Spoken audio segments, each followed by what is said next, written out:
Hello and welcome back, everyone. It's just another day in the life as a military wife. And this week, we are going to cover the military response and the impact on the military community of Hurricane Helene. And you may not know or be aware of how involved the military is when it comes to natural disaster relief. And we're not just talking the Guard here, we're talking veterans and active duty as well. So we're going to cover that today and hopefully give you some resources to help out if you need it or point you in the right direction if you've got family who've been affected by this.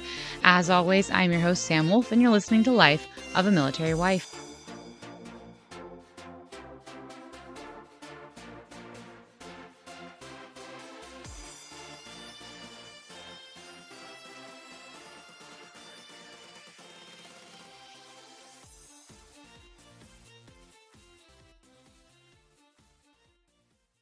So, in regards to the situation with the hurricane, my husband has previously been stationed with a unit that was tasked with disaster relief. And as a result, he was part of the process for sending support to hurricane relief for Puerto Rico several years back. So we have a basic idea of how the response can and does happen. The thing is, as much as the military wants to respond, the military cannot and will not do anything until it is directed to by the federal government. And so there might be people saying, hey, why didn't they respond faster? There's troops there, there's this, there's that. They can do stuff individually in their local community. But specifically when there's issues like this, there tends to be travel bans and restrictions. 3 military installations were evacuated at different points of the situation. So it gets complicated. And where it shines is the veterans. So many veterans stepped in right away and did a lot of fabulous things and different independent organizations. And so I really want to highlight those.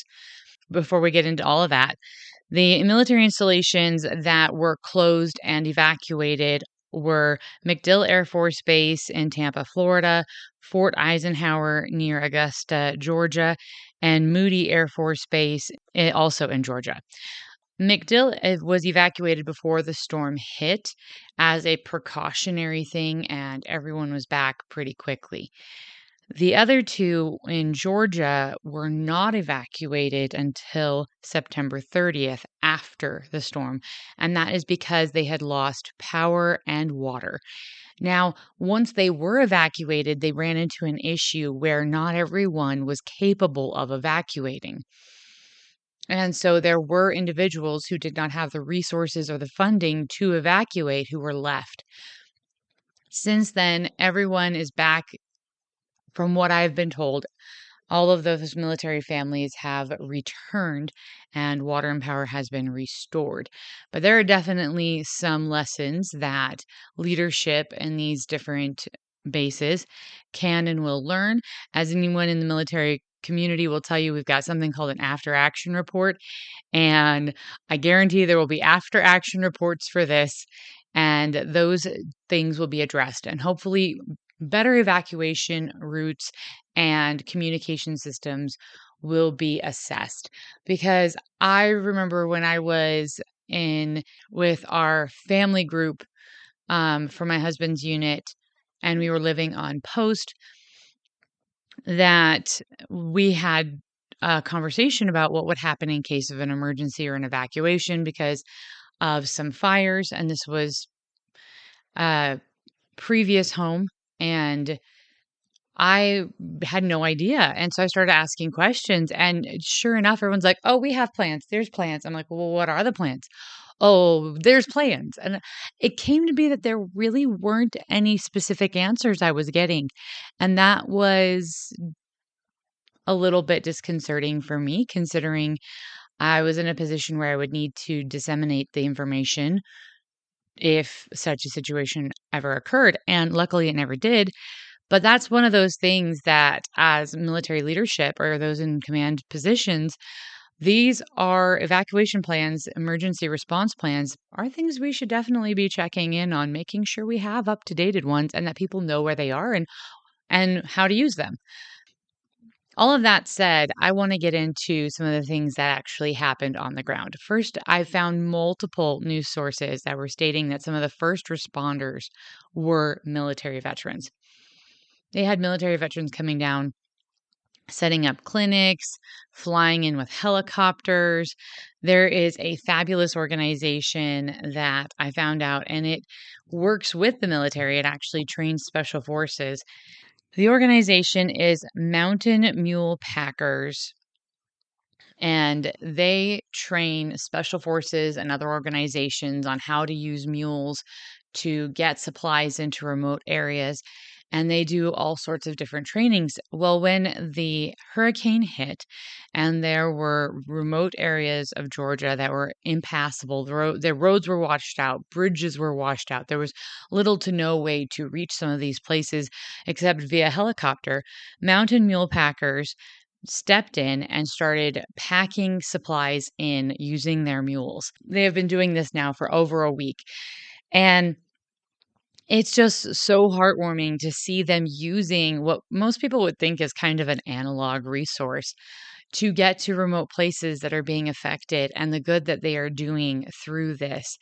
There are so many other organizations, and there have been confusion between different things like this. Mercury One is already on the ground getting supplies. Operation Airdrop is getting supplies.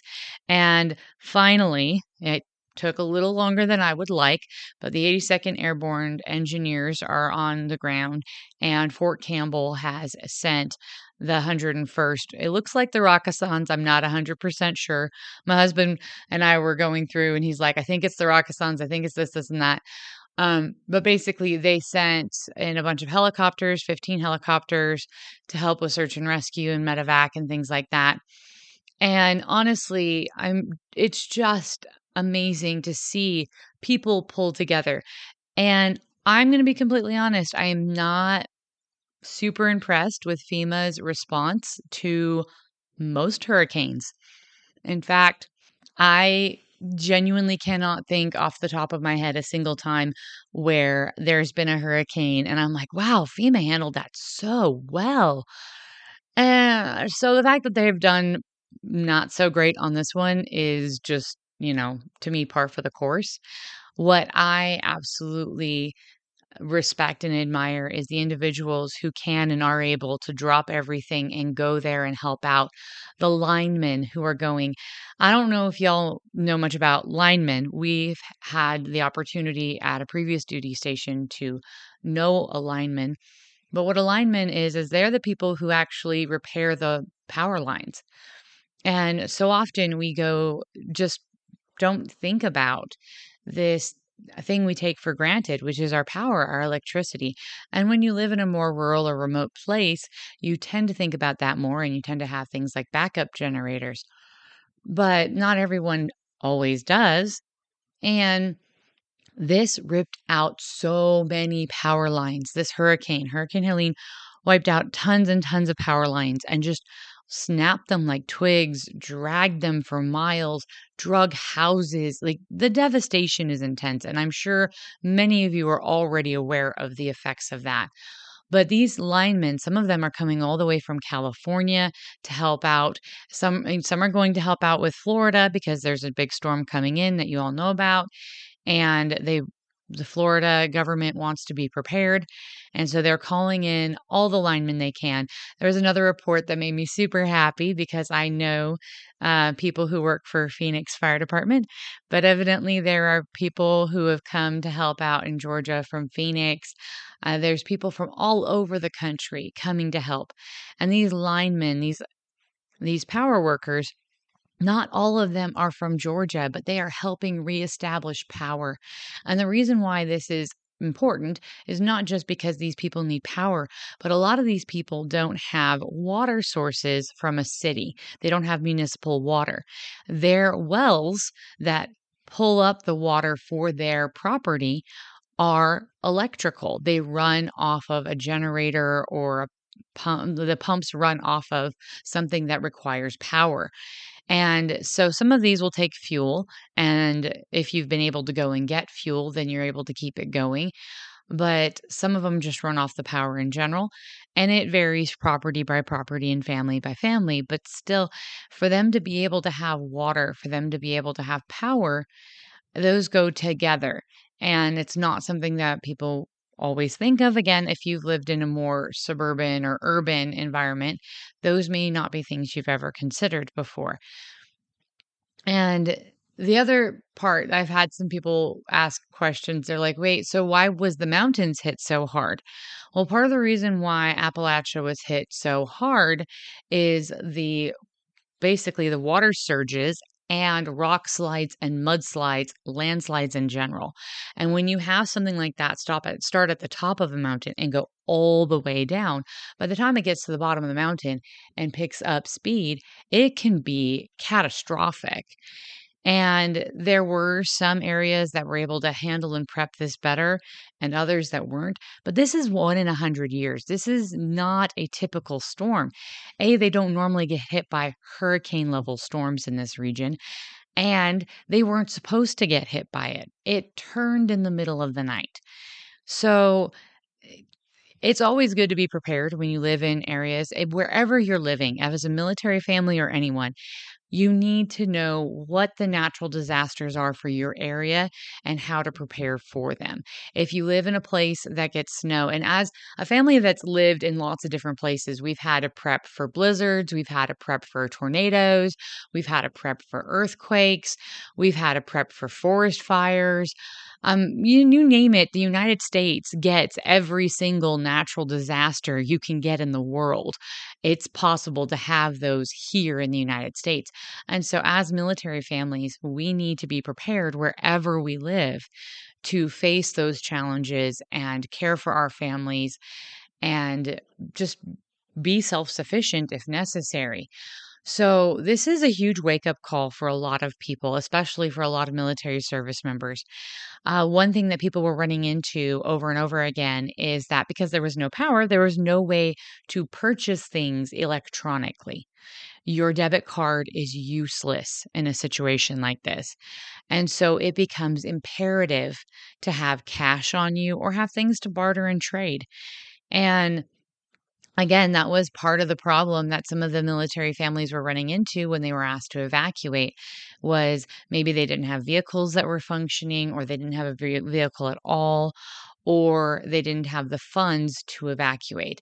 Now, when a military evacuation like this happens and the bases are closed and they're told to leave for their safety, the military will eventually refund these families for those costs and expenditures.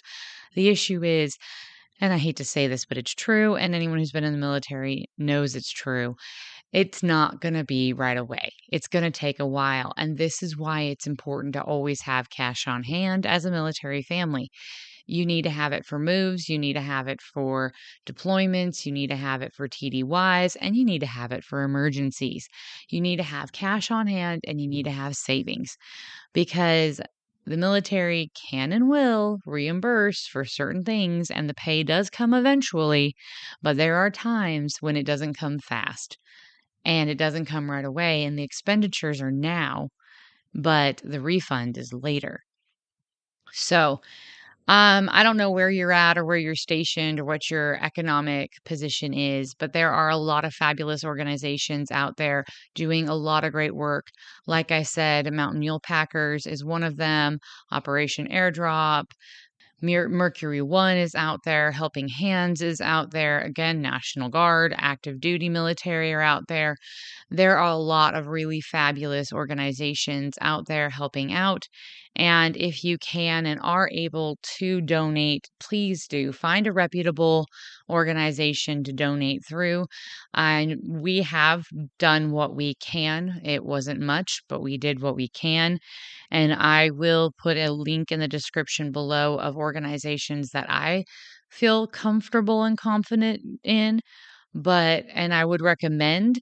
But again, as I'd say for anyone and anything, do your own research on donations. Make sure that you're doing it in a safe, secure way. And if you are in Florida right now, please make sure you are in a safe place because this next hurricane looks like a doozy. And even if you are on the east coast of Florida and you don't think it's going to be as bad, but you are still in that cone, just be safe, be prepared. Um, it, these sorts of things just put a lot of things in perspective. At the end of the day, things are just things. Lives are what matters. And that takes me to the last story that I want to share with you guys. And it was reported by The Blaze, and it was, I believe, Mercury One. There's a really great video, and I'll try to put it out there for you guys, but it just touched my heart. I have been watching so many reports and stories and different things about this. And a widow of a 9/11 firefighter realized that they were going to need boots and they were going to need supplies. And so she got her husband's boots from 9/11, from when he was a firefighter taking care of 9/11, and sent them down to help out the first responders there. And to me, that just shows here's a prized possession, a memento of her husband who she has lost. And she can't probably go down there and help herself, but she can give some boots. And the parallel that came to me was the widow's mite. Sometimes the things that we can do to help may seem small, but those small things, when added together, can make a big difference. Another thing that I wanted to share is that one of the coordinators down there said that in the one area where they've been staging, there have been between 100 and 150 volunteers on the site. 90% are retired military. And in the 2-day period that they had been coordinating stuff, nearly 100 pounds of food, water, and medicine had been dropped off, and they were working on distributing it. These are just concerned people who genuinely want to make a difference. And whether it's a pair of boots, or it's $5, or it's prayers, or like those linemen and first responders and military veterans, it's going, driving, dropping stuff off, donating, whatever it is. When we pull together, even a mite, when put together with everyone else's contributions, can make a difference. And that is really the message I'm seeing from this. We can make a difference. And if we can continue to pull together, to be civil, to be kind, to look past where someone was born or their education level or their career path or their religion or their political affiliation, and just see them as a fellow human being, and return civility back to our interactions and discourse, that we can pull together in hard times and support and encourage and care for one another. That is what's going to make this world a better place. That is going to go further to heal and mend the wounds of this world than anything else. And so that's my encouragement for you this week, is let's find the way to make this world a better place by an act of kindness, even if it's just a widow's mite, even if it's just something small and simple. And my heart goes out to all of the people in Florida. And if you need to get out of the way, get out of the way. Make sure you're safe. We've got another hurricane coming. But be prepared and be kind. Finally, let's remember to be the good we want to see in the world. As always, I am your host, Sam Wolf, and you've been listening to Life of a Military Wife.